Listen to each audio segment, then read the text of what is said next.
Hello అండి. అందరికీ నమస్తే. చూస్తున్నారా ఫ్రెండ్స్ ఈ పువ్వునైతే? నిజంగా ఎంత విచిత్రం అండి ఇదైతే. ఒక్క పువ్వులో 2 రకాలు. ఏ రకం విత్తనం వేస్తే ఆ రకం పువ్వే వస్తది. కానీ ఇదేం విత్తనో మరి 2 రకాలు ఒకటే పువ్వులో వచ్చింది. బంతి పువ్వు 2 రకాలుగా అయితే పూస్తది. ఆ 2 రకాలలో ఒకటే పువ్వులో అయితే పూసింది. Light colour, dark colour. చూడండి. నిజంగా అండి అసలు ఇట్లాంటివి చూస్తే విచిత్రం అనిపిస్తది.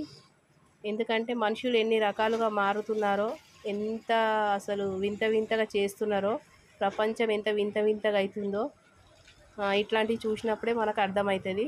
నిజంగా ఇదైతే ఒక ఉదాహరణ. ఈ పువ్వు అయితే మనుషులు కూడా ఇట్లనే మారిపోతున్నారండి. ఎప్పుడు ఎట్లుంటారో తెలుస్తలేదు నిజంగా. అసలు చూడండి ఫ్రెండ్స్, ఎవరికైనా నిజంగా ఈ పువ్వు విచిత్రం అనిపిస్తే చిన్న లైక్ చేయండి.